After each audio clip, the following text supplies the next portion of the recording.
जगदानंद सिंह के इस्तीफे की बात हुई और कहा गया कि अब प्रदेश अध्यक्ष का इस्तीफा हो गया है और पिछले 2 हफ्ते से जगदानंद सिंह बड़ा बड़े इवेंट में भी आरजेडी में नजर नहीं आए दफ्तर में। तो अब माना जा रहा है कि जगदानंद सिंह ने इस्तीफा तो दे ही दिया है और लगभग कबूल भी हो गया है। अब जगदानंद सिंह जाएंगे तो कौन आएगा, रेस में कौन है, कौन बन सकता है आरजेडी का नया प्रदेश अध्यक्ष, इस पे हम बात करेंगे। जो 3 नाम हैं वो 3 नाम कौन है और क्यों है, इसी पे बात करेंगे हम सनी से। जगदानंद सिंह का इस्तीफा लगभग तय नजर आ रहा है कि हो ही गया है, बस पेपर पे आना बाकी है। अब जो रेस में है वो कौन कौन लोग रेस में है। देखिए, बहुत क्लियर कट है कि सबसे बड़ा डैमेज जो है अभी मुस्लिम का है। हाँ। तो जाहिर सी बात है कि कोई मुस्लिम की चांस ज्यादा है, 90% चांस है। लेकिन है। एक नेता और आ रहा है, उनका नाम हाँ। जो कुशवाहा समाज से है। हाँ। और कुशवाहा समाज से जो है उनका नाम आ रहा है और एक बहुत सीनियर नेता का नाम आ रहा है। हाँ। यानी मोटा मोटी 3 नाम आ रहा है। एक नाम और भी है। हाँ। लेकिन उसको अभी अपवाद में रखते हैं। इन 3 लोगों की एक तरह से कहा जाए, हाँ। इन लोग पर चर्चा है क्योंकि जगदानंद सिंह का जो उम्र है, हाँ। जो तजुर्बा है, वही तजुर्बा के लोग फिलहाल चाहिए, वही शख्सियत भी क्योंकि चाहिए, देखिए कम उम्र के लोग चाहेंगे तो जो सीनियर नेता होंगे वो उनका बात नहीं मानेंगे। वो कहेंगे हमको बताएगा,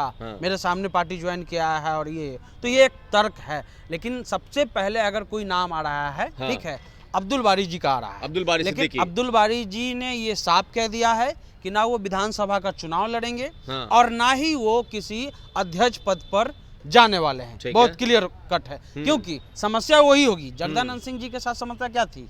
घूमना, हाँ। उम्र का तकाजा था।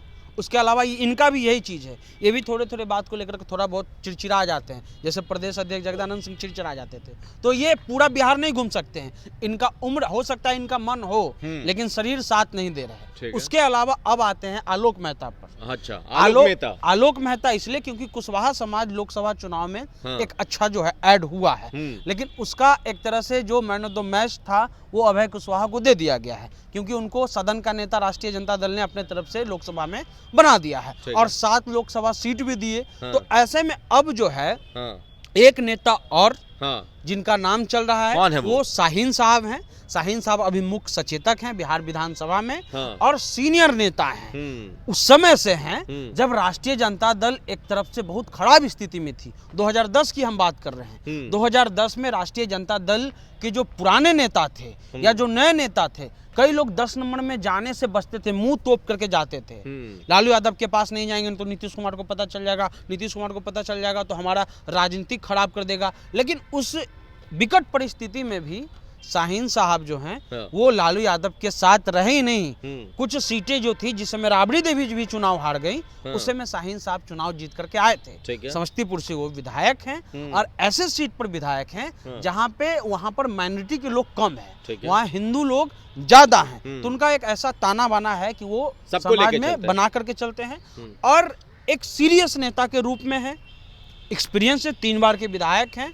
पुराना राजनीतिक जो है एक तरह से कोई उनका विरासत में नहीं मिला है। हाँ। जो भी कमाया है मेहनत में किया। हम ये तारीफ नहीं कर रहे हैं, हाँ। हम ये सीनियरिटी के हिसाब से बोल रहे हैं। हाँ। क्योंकि आप बोझ उन्हीं पे डालिएगा जिसका कंधा मजबूत होगा। ठीक है। अगर कंधा कमजोर वाले लोगों को डालिएगा तो यही होगा कि राष्ट्रीय अध्यक्ष जी कहेंगे कि जगदा बाबू जो है पूरा बिहार घूमेंगे, हाँ। और उसके बाद लोग हंसेंगे और फिर जगदा बाबू घूमेंगे नहीं। ऐसा नेता चाहिए हाँ। जो पूरा प्रदेश घूम सके। शाहीन जी तो मंत्री भी नहीं है, सवाल उठेगा कि मंत्री को बनाया जाएगा, जो मंत्री भी नहीं है वो कैसे बन जाएगा? देखिए, मुख्य सचेतक बड़ा पद होता है। हाँ। मुख्य सचेतक काम अगर विधानसभा में किसी प्रकार का वोटिंग होता है, हाँ। तो व्हीप जारी जो है वो मुख्य सचेतक ही करते हैं। एक संवैधानिक पद है वो। विधानसभा के नेता प्रतिपक्ष के बाद दूसरा पद ये आता है, ठीक है। तो एक बड़ा नेता के रूप में वो हैं, हाँ। सीनियरिटी के हिसाब से ना उनके सामने।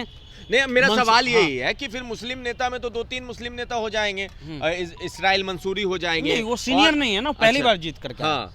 ये सीनियर नहीं है। हाँ। जो एक तरह से पुराना उनका राजनीतिक चैप्टर नहीं है, वो 20 में ही जीत करके आए। हाँ। उनका कोई लेगेसी नहीं है या उनका उतना अनुभव नहीं है। हाँ। ठीक है, तो मंसूरी साहब का इसलिए नहीं होगा क्योंकि वो सीनियर नहीं है। हाँ। पहली बार जीत करके आए हैं। हाँ। और विकट परिस्थिति में हम फिर कह रहे हैं, 2010 ऐसी स्थिति थी राष्ट्रीय जनता दल की, उसमें बड़े बड़े लोग उनको छोड़ करके, लालू जी को छोड़ करके चले गए, लेकिन ये आदमी उनके साथ था। हाँ। तो इसलिए उनका एक तरह से नंबर है। एक सवाल और कि फिर एक नाम जो आ जाएगा कि सबसे नजदीक अगर तेजस्वी के कोई हेलीकॉप्टर हेलीकॉप्टर में दिखते हैं या कहीं दिखते हैं, वो है कारी शुएब। तो क्यों नहीं बन सकते प्रदेश अध्यक्ष? देखिए, हाँ। लोकतंत्र है, हाँ लोकतंत्र में मनोनीत नहीं, हाँ जो चुना हुआ होता है, हाँ। इलेक्टेड, सेलेक्टेड नहीं, ठीक है। वो सिलेक्टेड हैं, हाँ वो एमएलसी हैं, हाँ, वो चुन करके जनता के वोट से नहीं आए हैं, उनको पार्टी ने बनाया है। विधायकों के वोट से। शाहीन साहब या अब्दुल बारी जी या आलोक मेहता जी, हाँ। ये लोग जनता के चुने हुए नेता हैं, सिलेक्टेड नहीं है,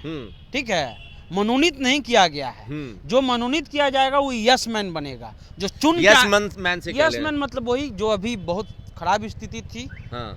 जो कुछ लोग बोलता था उसी को माना जाता था, हाँ। वो स्थिति नहीं रहेगी। अगर चुन करके जाते हैं तो जनता के बीच में जाएंगे ना, वो जनता से चुन करके वहां पर पहुंचे हैं। हाँ। मनोनीत और चुना हुए में ये अंतर होता है। हाँ। लोकतंत्र में, डेमोक्रेसी में जो चुना हुआ है, हाँ। हमारे यहाँ राष्ट्रपति बड़ा पद है, हाँ। लेकिन वैल्यू किसका है? प्रधानमंत्री, क्योंकि प्रधानमंत्री चुन के गए हैं, राष्ट्रपति मनोनीत है। तो ये दोनों में अंतर है। लोकतंत्र में जो चुन के गया है उसका ये वैल्यू होता है, और अभी जो अनुभव का जो दायरा है उसमें शाहीन साहब, कुशवाहा जी, अब्दुल बारी, इनका नाम है। अगर हम बात करें कि टॉप 2 कौन हो सकता है, टॉप 2, अगर ये तो 3 नाम बताया, टॉप 2 जिस पे चर्चा हो रही है, तो कौन है वो टॉप 2? टॉप 2 में फर्स्ट नंबर पे शाहीन साहब, दूसरा नंबर पे कुशवाहा जी, आलोक मेहता जी। हाँ।